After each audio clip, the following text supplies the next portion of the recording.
t'aime, Bruxelles, je t'aime. Tu m'as fait manquer, Bruxelles, je t'aime, Bruxelles, je t'aime. T'es ma préférée, Bruxelles, je t'aime, Bruxelles, je t'aime. Hola y bienvenidos a Bruselas Te Quiero, el programa semanal de Euronews sobre asuntos europeos. En Bruselas Te Quiero hablamos de las noticias más destacadas de la semana y analizamos lo que está en juego para ustedes y, claro, para el continente. Soy Maeve McMahon. Muchas gracias por acompañarnos. Entre los temas de la semana, todas las miradas estuvieron puestas en Sochi, donde el presidente ruso, Vladimir Putin, se reunió con el presidente turco, Erdogan. Putin puso la pelota en el tejado del occidente y dijo que solo regresará el acuerdo sobre el grano ucraniano si se levantan algunas sanciones. El secretario general de la OTAN, Jens Stoltenberg, lo denunció el jueves en el Parlamento Europeo aquí en Bruselas durante un debate sobre Ucrania, donde las bombas rusas han destruido los puertos desde donde parte el grano. Además, 9 meses después de que un escándalo de corrupción todavía sin resolver sacudiera el Parlamento Europeo, los eurodiputados votarán esta semana un plan de 14 puntos para corregir su propio comportamiento. Con las elecciones europeas del año que viene a la vuelta de la esquina, nos preguntamos si los políticos pueden recuperar el apoyo de sus ciudadanos. Nuestros invitados esta semana son Kate Bolangaro de MLEX Europe. Bienvenida. Ricardo Borges de Castro del Centro de Políticas Europeas. Hola. Y Sandra Pasarich del Wilfred Martin Center. Hola, gracias por la invitación. Pues muchas gracias por venir, como siempre, por estar aquí con nosotros, para compartir sus opiniones. Pero vamos a, primero, averiguar de qué se habló en la cumbre en Sochi. Viviendo lo mejor de los dos mundos. A principios de esta semana, hemos visto al presidente turco Erdogan junto al ruso Vladimir Putin en Sochi. Desde el comercio al turismo, pasando por la energía, los dos líderes estuvieron codo con codo, más unidos que nunca. El principal mensaje de Vladimir Putin, antes de la cumbre del G20 de este fin de semana en la India, es que no habrá acuerdos sobre el grano a menos que se ponga fin a las sanciones. Muchos esperaban que se llegara a un acuerdo para garantizar el suministro de alimentos vitales a África, Oriente Medio y Asia. Mientras, la guerra en Ucrania se prolonga y la ofensiva ucraniana avanza lentamente. Los diplomáticos en Bruselas se preguntan de qué lado está Turquía y si el presidente ruso tendrá pronto otro visitante, Kim Jong-un. Luis Alberto nos trae toda la información. Sandra, me gustaría empezar con usted para tener un poco de reacción de esta reunión, porque parece que fue un fracaso. No se cerró ningún acuerdo sobre el grano ucraniano. Sí, el presidente turco Erdogan fue muy optimismo, se enseñó muy optimismo en su intención de restablecer ese acuerdo de grano después de su duración de un año, porque claro, él no solo tiene intereses económicos, sino también más que nada intereses de seguridad, porque todos, como lo sabemos, después del bombardeo de los barcos turcos, probablemente por parte de Rusia, la situación de seguridad está muy incierta en la región del Mar Negro. Pero también hemos visto bombardeos tan solo un día antes de que esta cumbre se celebró el domingo. Rusia de nuevo ha atacado el puerto y también las salidas alternativas del grano ucraniano. Y a ver, Ricardo, hemos visto al secretario general de la OTAN, el señor Jens Stoltenberg, estuvo esta semana en el Parlamento el jueves pasado hablando con los eurodiputados diciendo que fue un error total, que Vladimir Putin ha reaccionado así. Pero la pregunta, claro, es ¿qué más puede hacer Europa para ayudar a esta situación? Yo creo que Europa tiene que continuar siguiendo con su apoyo a Ucrania y haciendo lo mismo que ha hecho. Yo creo que si había expectativas que hubiera un acuerdo sobre el grano, yo creo que esa no era la intención del señor Putin desde el inicio. Esa no era su intención. Yo creo que por un lado, señor Erdogan ha ganado con esta visita en todo caso, porque él se ha presentado y se ha planteado una vez más como un potencial mediador en la guerra entre Rusia y Ucrania. Ha hecho el bonito para los países africanos, donde, claro, señor Erdogan tiene mucho interés en plantearse también como un líder. La Turquía tiene muchos intereses en África, en el sur global. Entonces, yo creo que esta cumbre mismo que no tenga atingido el resultado principal, que sería el tema del grano, que en mi opinión nunca estuve verdaderamente encima de la mesa, es precisamente desde el punto de vista del señor Putin, ¿no? Y lo que digo es que, en todo caso, el señor Erdogan continúa planteándose como una persona que es indispensable en toda esta situación. Y mientras Kate Polongaro, Rusia quiere volver a tener acceso al SWIFT antes de aceptar un acuerdo, ¿cuál ha sido la acción aquí en Bruselas antes de esta cumbre y su resultado? Bueno, pienso que hay muchas cuestiones para Erdogan. ¿Qué está haciendo? Está jugando las dos cosas a la vez. Está por OTAN, contra OTAN. ¿Qué está haciendo aquí? Hay muchas preguntas de sus motivaciones. Y también, si eso...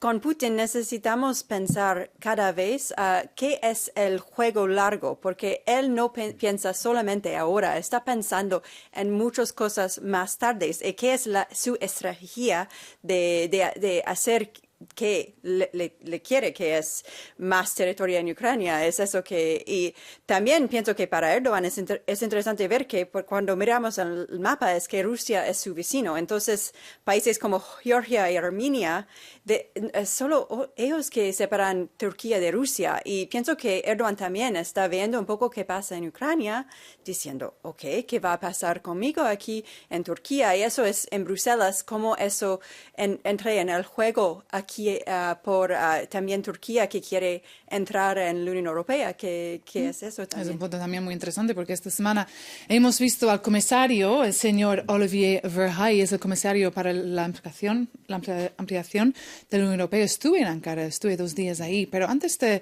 hablar más de este tema, me gustaría volver a la cumbre esta semana en Sochi porque, claro, el presidente Erdogan estuve hablando con periodistas ahí diciendo que, en su opinión, llegaremos a una solución sobre este acuerdo de los cereales del Mar Negro que satisfaga las expectativas en poco tiempo. Y también, añadió, Ucrania necesita suavizar sus acercamientos para dar pasos conjuntos con Rusia. Pero parece ciencia ficción, ¿no? Ucrania nunca va a suavizar su punto de vista, ¿no, Ricardo? Yo creo que para mantenerse como potencial mediador, el señor Erdogan tiene que hacer un poco este juego duplo, y más que duplo, porque está jugando en muchas plataformas.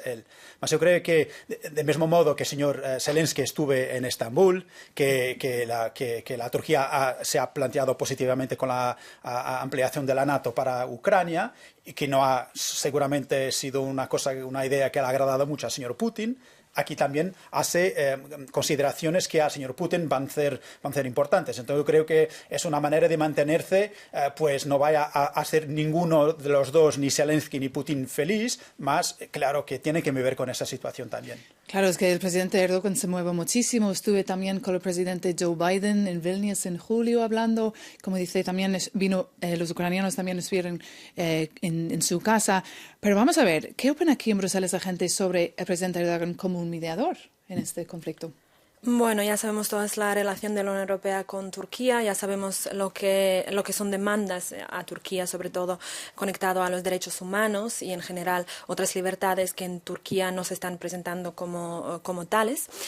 Lo que está haciendo Erdogan, totalmente de acuerdo, está jugando en ambos lados, en ambas canteras, está intentando sacar lo máximo provecho de los dos lados, pero también aquí hay que estar un poco atento a algunas exclamaciones, porque, por ejemplo, Ucrania está más claro que no va a ceder ningún acuerdo, ni nunca se va a poner a una mesa de negociaciones antes con un punto de ceder Crimea, que es súper importante, es una región donde empezó todo, donde también esta guerra se va a acabar, porque Ucrania no debería bajo ninguna circunstancia ceder ese punto tan estratégicamente clave que Rusia ha intentado durante siglos obtener. Y también Ucrania está ahora demostrando con la elección de su nuevo ministro de Defensa, que es un tátaro de Crimea, está enseñando no solo a Rusia, sino también al mundo occidental, que sin Crimea no habrá acuerdo. Y que hemos visto también esta semana el secretario de Estado de los Estados Unidos, el señor Antony Blinken, estuvo en Kiev al lado de Dmitry Kuleba, comiendo, de hecho, estuvieron comiendo, creo, en McDonald's juntos, ¿no? Sí. Comiendo patatas fritas. Pero en realidad, ¿qué importancia tiene esta visita? Es muy importante porque es un señal al mundo que los Estados Unidos está con Ucrania, pero también en la prensa vemos que eso es más también una pregunta de... Es un momento clave para la OTAN. ¿Qué van a hacer ahora? Porque ¿qué van a hacer en los próximos días? También que el dron ruso en Rumania, hay mucha intención en esta región, en la prensa, y hay muchas preguntas. ¿Qué van a hacer? ¿Es la OTAN es capaz de hacer algo? ¿O van a hacer algo? O si, como ha dicho este general polaco, que ha dicho que el occidente es como ha llegado a las negociaciones como alguien de vacaciones, cuando hay alguien que tiene una arma enfrente. Entonces es eso que es la pregunta en la prensa, es que ¿qué vamos a ver? Toda la prensa aquí en Bruselas está viendo qué va a pasar en los próximos días. Y no solo en la prensa, también en el Parlamento Europeo. Estuvieron debatiendo también con el señor Jens Stoltenberg esta pregunta, lo de Rumanía también, porque el conflicto se nota que está cada día peor y que quizás hay más accidentes como este, lo que hemos visto en Rumanía. Sí, se habla mucho, de hecho, sobre una contraofensiva a Ucrania, que Ucrania está haciendo mucho. Otra vez repito el paso de que Ucrania, Zelensky, ha elegido su nuevo ministro de Defensa después de unos 550 días del ex ministro de Defensa durante la guerra. Es una buena señal porque el ministro de Defensa ucraniano tenía muchos problemas estructurales, problemas de corrupción, todos esos problemas que siguen siendo actuales. Después, la estrategia nueva que está siguiendo Ucrania puede ser muy buena, sobre todo en frente al invierno, que tiene que mantener este paso. El occidente, tal como Estados Unidos, como han enseñado después de esta visita oficial a Kiev, es que va a seguir dando armas a Ucrania, que es súper importante, y también reforzar las fuerzas aéreas de Ucrania, porque de momento solo pueden cubrir, según mi conocimiento, un tercio de toda la defensa aérea. Y Ricardo, ¿qué opina? Y volviendo también a lo que decía Kate sobre si la OTAN está yo creo que ¿no? la OTAN no quiere, desde inicio, esa tiene sido la posición de la OTAN, que no ampliar este conflicto, no tornar este conflicto un conflicto que envuelva la OTAN. Claro que y creo que es muy importante también que los canales de comunicación hasta cierto punto estén abiertos, porque si es de facto un accidente, claro que no deberían acontecer estos accidentes, más tiene que distinguirse si es un como digo, un ataque deliberado o si es un ataque que se fue un accidente. Claro, este se ha pasado ya en Polonia también hace unos meses atrás. Entonces creo que esta situación tiene que ser pues mirada con mucha atención y mucho cuidado para precisamente no precipitar un conflicto generalizado. Más, yo diría que estas visitas son importantes porque cuando se debate tanto entre nuestros medios, en las redes sociales, que la contraofensiva está andando muy despacio, yo creo que es muy importante mantener el apoyo político y además porque estamos entrando en un periodo electoral. Y las cosas podrían cambiarse. Y claro, no solo aquí en Bruselas, pero sí con Estados Unidos. Exacto. Entonces creo que este señal de continuar a apoyar a Ucrania es fundamental en este momento. Y si la gente que va a votar el año que viene está de acuerdo, vamos a ver el año que viene. Pero mientras tanto, también otra amistad de que se habla mucho esta semana en Bruselas fue la de Vladimir Putin y Kim Jong-un de Corea del Norte. A principios de esta semana le pregunté al embajador de los Estados Unidos ante la Unión Europea si le preocupaba que Corea del Norte iba a mandar armas a Rusia. Escúchenlo. Putin's outreach. El acercamiento de Putin a los norcoreanos es una muestra de nuestro éxito. Un éxito de la Unión Europea y de Estados Unidos. Y un fracaso de Putin. Porque los controles de exportación y las sanciones han degradado muchísimo al ejército ruso. Y los militares me dicen todo el tiempo que Putin se está poniendo en contacto con proveedores de armas con los que probablemente nunca habría hablado antes. Y está desesperado por armas. Y de ahí que se reúna con Kim. Y creo que es una indicación de fracaso de Putin y no de éxito. Las palabras de Mark Gittenstein, el embajador, comparte el mundo y Europa también esta visión que Putin está desesperada. Kate. Well, es muy interesante, es un poco raro, no he podido imaginar esta situación, pero estamos aquí. Pero pienso que en esta pregunta es, ¿dónde está China en todo eso? Porque pienso que los norcoreanos no van a hacer nada, no van a dar armas sin hablar con Xi Jinping, porque eso es clave. Hemos ya visto que China está hesitante de insertarse en este conflicto. Está muy despacio con las cosas y es muy interesante a ver qué van a pasar con eso. Y eso está dando un dolor de la cabeza también a muchos aquí en Bruselas. A ver, Sandra, ¿qué opina? Pues para mí eso significativamente es una buena señal, porque todos sabemos quiénes son los aliados de Ucrania, Estados Unidos, el occidente global, la Unión Europea. Mientras tanto, los aliados de Rusia pues no se quieren proclamar como tal, y eso es súper buena señal y hay que aprovecharla y jugar. También volviendo al acuerdo de grano, pues también es súper buena señal que ahora unos miembros estados de la Unión Europea, tal como Grecia, Bulgaria y Croacia, se están enseñando dispuestas de dar sus raíles, su red de raíles, pero también sus puertos, por ejemplo, del mar Adriático de Croacia, para buscar alternativas en este viaje de grano desde Ucrania al resto del mundo. Y Ricardo, hablando de aliados de Vladimir Putin, también hemos visto esta semana un reportaje sobre el hecho de que quizás hay unos cubanos militantes ahí preparados para luchar, para matar a ucranianos, están ahí en Rusia. Una vez más, es señor Putin ir intentando encontrar amistades o aliados y muy pocos, porque igual eso será a confirmarse, sería un grupo de mercenarios. Entonces, ese es el tipo de aliados que tiene el señor Putin ahora. Claro que hay importantes, como hablamos de Erdogan y también Xi Jinping, que son importantes aliados o líderes que siguen hablando con el señor Putin. Más, la verdad es que para ese tipo de cosas relacionadas con la guerra, tiene que recorrerse a un grupo de amigos que Irán, Siria, Norcorea, pues muy bien. Y no vino esta semana a la India, al G20, no estuve ahí, el Vladimir Putin, yo creo que mandó a Sergei Lavrov. Pero lo que decía también el embajador ahí, que lo que ha hecho Europa y el Occidente hasta ahora ha sido muy bien, ha sido un éxito. ¿Está de acuerdo con lo que dice? Well, pienso que para mí puedo ver un poco de desesperación, porque es un poco raro de pensar que nunca he imaginado que Putin va a hablar con Norcorea, porque Putin quiere ser tomado como serio. Todo el mundo sabe que en la prensa, en el mundo internacional, la gente no va a hablar con Norcorea. Es un poco la pariah de todos los países. Es muy interesante que ha decidido que en este momento necesita hablar con él. Y para Kim, pues estará contento de que estamos todos hablando de él, porque casi nunca sale de su país.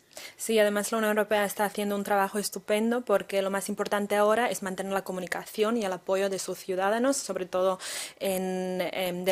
por delante tenemos las elecciones europeas y se ha visto que cada crisis los ciudadanos tienen un apetito de aproximadamente 88 días. La Unión Europea está manteniendo este apoyo hacia Ucrania, sí que está cayendo cada vez, es lógico, pero la Unión Europea de verdad en este ámbito está haciendo lo mejor.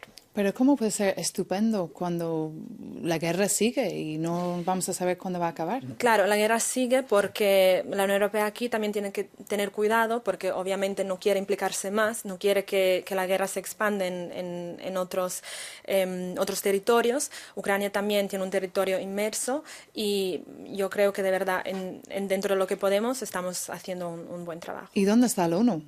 El ONU.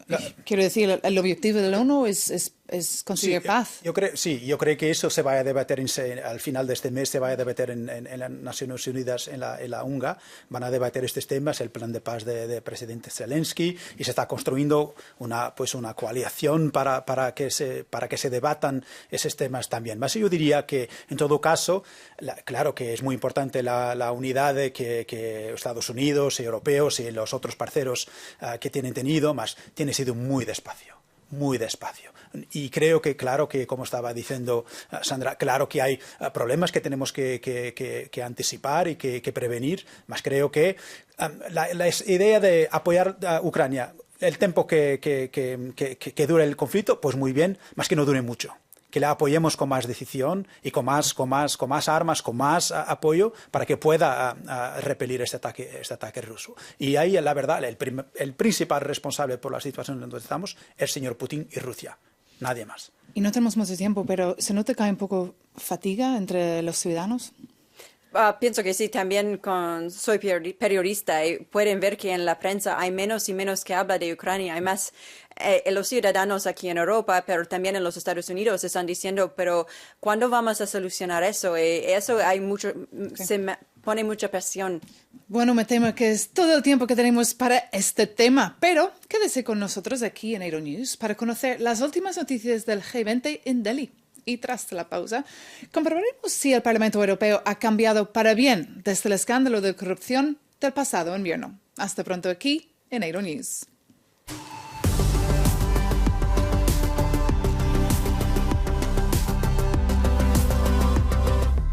Bienvenidos de nuevo a Bruselas Te Quiero, el programa semanal de Euronews sobre la actualidad europea. Bueno, esta semana aquí en Bruselas ha sido muy liada. Las instituciones de la Unión Europea han vuelto al trabajo tras las vacaciones de verano y ha habido muchos anuncios y muchas votaciones también. Y una de las votaciones que más nos ha llamado la atención ha sido la del plan de 14 puntos del Parlamento Europeo para acabar con la corrupción en las instituciones europeas. Algunos eurodiputados votarán este jueves y el resultado fue 15 votos a favor, 10 en contra y una abstención. Y este plan de 14 puntos abarca muchas nuevas medidas, entre ellos pues una nueva política de puertas giratorias, declaraciones obligatorias de reuniones, prohibición de los grupos de amistad y, muy importante, transparencia en las declaraciones financieras. ¿Qué opina del plan? Porque en mi opinión, sin sanciones, ¿funcionará? Es lo que me estoy preguntando a mí. A ver, Sandra. Bueno, como alguien que ha tenido acceso al Parlamento Europeo, que ha trabajado dentro del Parlamento Europeo, sí que hay unos puntos claves donde uno se encuentra, donde hay muchos lobbies que también pueden entrar. Así que desde fuera sí que se puede ver como un espacio abierto a todo tipo de personas con intereses y tal, y sabiendo que aquí en Bruselas hay solo 30.000 lobistas, es un número bastante grande, y sí que se pueden presentar varios intereses, influir y tal, pero al final todo esto forma la parte del proceso de toma de decisión en una institución tan transparente como el Parlamento Europeo. A ver, Ricardo, ¿qué opina? Porque por el momento solo es un papel con 14 puntos. Para mí es un primer paso en la dirección cierta, mas no es suficiente de todo. Porque estar pidiendo a nosotros que no vamos a regular nosotros, no creo que sea la cosa mejor, porque yo pues siempre a defender mis intereses. Y entonces yo creo que este tipo de situaciones, claro que ahora está siendo discutido entre las instituciones, mas era como decías, y las sanciones, y quién investiga, y quién puede sancionar o puede aplicar multas mismo a estos. También creo que es muy importante decir que no debemos confundir los árboles con la floresta. Hay diputados que son corruptos, como habrá otras personas que son corruptas, ni todos son corruptos. No se puede generalizar este tipo de problemas. Más que hay que tornarlo más serio, eso creo que sí, y con más dientes, como se dice en Portugal. Sí, lo decimos también en inglés. Pues la pregunta también es si se puede confiar en ellos, en los políticos. Claro, no son todos corruptos, claro, pero la pregunta principal, sobre todo cuando la gente va a votar el año que viene, si se puede confiar. Sí, es una buena pregunta. Sabemos que la transparencia de Bruselas, hay muchas preguntas sobre eso y podemos ver, se ha visto durante muchos años que no hay mucha confianza de los ciudadanos en las instituciones europeas. Y podemos ver eso con el éxito de los partidos populistas de extrema derecha, sobre todo, que vemos que están en todos los países miembros. Entonces, eso también es que ellos se dicen de dar voz a los ciudadanos que no son contentos que las leyes están hechas aquí en Bruselas. Y eso para mí es una pregunta, que eso va a solucionar eso. No, necesita más fuerza. Que no solo las instituciones europeas, quizás todos que tengan poder, ¿no? Claro. Pero en realidad algunos ONGs aquí estaban siguiendo esta historia muy de cerca en Bruselas desde diciembre, como Corporate Europe Observatory, y hemos preguntado a Olivier Hodeman qué piensa él del plano de 14 puntos. The proposals weren't enough. Las propuestas no eran suficientes, pero en los 14 puntos había algunas reformas importantes y de peso. Por ejemplo, la prohibición de las puertas giratorias de los eurodiputados y también la obligación de divulgar las reuniones con grupos de presión. Son propuestas realmente importantes, pero por desgracia el nivel de ambición ha disminuido desde entonces, ya que algunas de las normas sobre las puertas giratorias solo duran 6 meses. Así que realmente no ayuda, no tiene sentido. Así que hemos visto descender el nivel de ambición. Ha sido frustrante que haya sido tan lento y también que algunas voces con poder hayan intentado debilitar el nivel de ambición. Y eso es muy desafortunado después de un escándalo tan terrible. Fortunately, after such a terrible scandal. Las palabras de Olivier Hodeman de Corporate Europe Observatory. Sandra Pasaric, ¿está de acuerdo con lo que está diciendo Oliver? No, de nada, no estoy de acuerdo, porque no solo que las medidas se tomaron unos instantes después de que salió ese escándalo de la eurodiputada socialista Eva Kaili, sino también la misma presidenta del Parlamento Europeo, Roberta Metsola, es una luchadora muy fuerte contra la corrupción. Ella, de hecho, ha propuesto este plan de 14 puntos. Ya se votaron todos, menos el último punto, que está previsto de votarse la semana que viene en Estrasburgo. Y claro, este punto uno podría comentar que las decisiones no solo se toman dentro del Parlamento, porque sabemos muy bien que aquí en Bruselas existe una burbuja, el Brussels Bubble, y muchas decisiones sí que se toman ahí, en Plaza de Luxemburgo y en otras, así que hasta ahí no podemos llegar a prohibir tanto. Así que sí que habrá siempre defectos, pero este plan, para empezar, ha ido muy rápido, ya se va a adoptar la semana que viene entero y es una buena solución y muy rápida. Pero la pregunta es, claro, ¿cuánto perjudicó este escándalo para el Parlamento Europeo? Yo creo que es malo, y es malo para las instituciones europeas. Además, porque si hay resistencias para ser duro con nosotros propios, vas a crear sospechas sobre la actividad que hace ahí. Y eso creo que es negativo para los eurodiputados, para ellos mismos, porque es un poco lo que estaba diciendo Kate. Esto será seguramente aprovechado por todos aquellos que quieren criticar la Unión Europea. Y si yo tuve 2 años de cool-off period cuando salí de la comisión. Durante 2 años tenía obligación de preguntar a la comisión qué vas a hacer, que quiero hacer una cosa distinta, o de otra profesión. Tuve que preguntar o informar. ¿Por qué que un eurodiputado no tiene las mismas reglas? Y que el problema puede ser quizás que los eurodiputados están demasiado mimados, que le dan todo. Cuando llegan ahí, su primer día, le dan todo que necesitan. Bueno, eso es una cosa también. También para mí es un poco raro que es ellos que pueden decidir leyes para ellos, porque es eso también donde hay donde hay la motivación de cambiar cosas que, pues sí, hay unos que no están haciendo nada, que están haciendo su trabajo bien, otros que son corruptos, y los corruptos están deciden las leyes para ellos mismos, y eso para mí es un poco raro, pero sí. Bueno, a mí me gustaría, antes que nada, volver un poco esta discusión a una noción, porque hemos partido de una noción un poco equivoca, y esta es que, por ejemplo, nuestro estudio de mi fundación política de Wilfried Martin Center ha demostrado con una encuesta que hicimos en todos los 27 miembros estados de la Unión Europea, donde hemos demostrado que los ciudadanos europeos tienen más confianza en el Parlamento Europeo que en sus parlamentos locales. Y también una muestra súper sencilla es, si usted pregunta a los ciudadanos quién es el presidente de su Parlamento Nacional, probablemente no sabrán respuesta. Pero, por otro lado, Roberta Metsola, súper conocida. Bueno, vamos a ver si la gente va a votar el año que viene o no. ¿Y para Esperemos. qué? Pues nada, muchísimas gracias a nuestros invitados por estar aquí con nosotros. Y gracias a ustedes por vernos. Nos vemos pronto aquí en Euronews.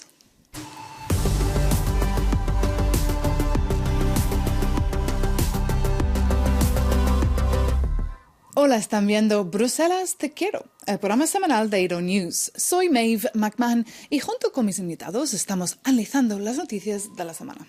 Uno de los temas que ha provocado debate aquí en nuestra redacción esta semana ha sido el anuncio de que la aerolínea turco-holandesa Corendon empezará a ofrecer a sus pasajeros zonas sin niños en los vuelos transatlánticos si pagan 45 euros más por el asiento. ¿Pagarían más para una zona así? No, a mí no me molestan los niños en los aviones. A mí me molestan más los padres que llevan niños a restaurantes a cenar, por ejemplo. Eso me molesta más. Cuando deberían estar durmiendo, ¿no? Sí, Los niños, claro, a ver, Kate Bolongaro, claro. en su opinión. Ya, yo pegaría para eso, porque soy canadiense y hago muchos viajes transatlánticos de 10 horas. Prefiero que puedo dormir un poco. Así que te gusta la idea. Sí, me gusta la idea, pero pienso también que podemos tener aviones familiares con servicios para niños para ayudar también a los padres. No deben ser uno o el otro, los dos. Wow, vaya ruido, ¿no? Sí. A ver, en su opinión. Bueno, es uno más de los servicios que aerolíneas están utilizando para ganar más dinero, empezando por las maletas, que ya no están permitidas subir. De hecho, Vueling, la compañía, una de las compañías españolas, ahora tiene ese problema con las autoridades para ver si esto está dentro de los derechos humanos o no. Y eso, simplemente una manera más de ganar más y más dinero por volar. Pero curioso, porque mientras tanto, Ryanair, he visto esta semana, está haciendo una campaña para la gente que va a ir de despedida soltera, por ejemplo, para que puedas cambiar los nombres rapidito al final y cosas así. Así que es un poco el contrario de lo que está haciendo Corredon. Pero me gustaría también saber lo que opina Brussels Airlines, que es la mayor aerolínea belga que están aquí en Bruselas, y hemos hablado con Lionel Severance. Escuchen. No es algo que nos planteemos. Queremos que todo el mundo se sienta bienvenido. Nuestra tripulación está bien formada, tiene experiencia. Además, en Brussels Airlines trabajan muchos padres y madres que tienen hijos en casa. En nuestros vuelos de larga distancia tenemos un buen sistema de entretenimiento con una amplia gama de dibujos animados y películas infantiles. Además, a veces intentamos que incluso participen en el servicio de a bordo. Si los niños se aburren, pueden repartir las servilletas a los demás pasajeros o podemos llevarles a dar una vuelta por la cocina y enseñarles el avión.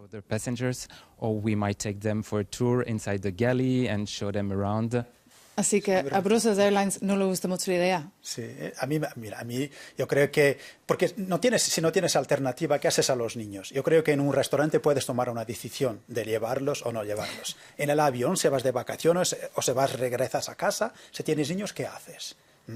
Se estás impedido de entrar en una aerolínea sin los niños. Entonces a mí me parece esto un poco raro, más en fin, es un poco como dices, opciones comerciales para distintos clientes, ¿no? Claro. Pero Kate, si le apetece ir el 3 de noviembre, este avión se va desde Ámsterdam, creo, y hay 93 asientos. Es interesante la idea, pienso, pero pueden dividir, por ejemplo, el avión y no decir que no hay niños en ningún lado de este avión, pero si está dividido, ¿por qué no? Pero no me imagino, Sandra Pasaric, que esta idea va a ser copiada en otra línea por el momento. Vamos a ver cómo sigue la situación, pero como he dicho, las aerolíneas de verdad que se están inventando cada vez más y más cosas porque tenemos que pagar y a mí me gustaría empezar por ahí, por unos servicios básicos que ya no sean de pago, sino incluido. Y al final mucha publicidad, porque claro, estamos hablando de lo que está pasando aquí con Corredon, ¿no?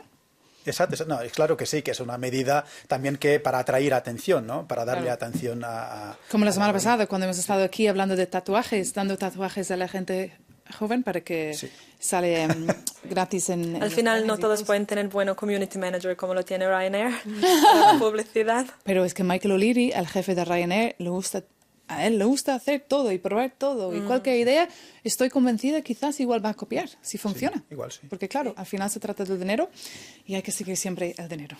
Pero bueno, me temo que este es todo el tiempo que tenemos para este tiempo y para esta edición. Pero muchísimas gracias a Kate, a Sandra y a Ricardo por estar aquí con nosotros. Encantado. Y gracias a ustedes por vernos. Si desean enviarnos comentarios, nuestra redacción de correo electrónico es bruselastequiero@aeronews.com. También pueden encontrarnos en Instagram. Hasta pronto aquí en Aeronews.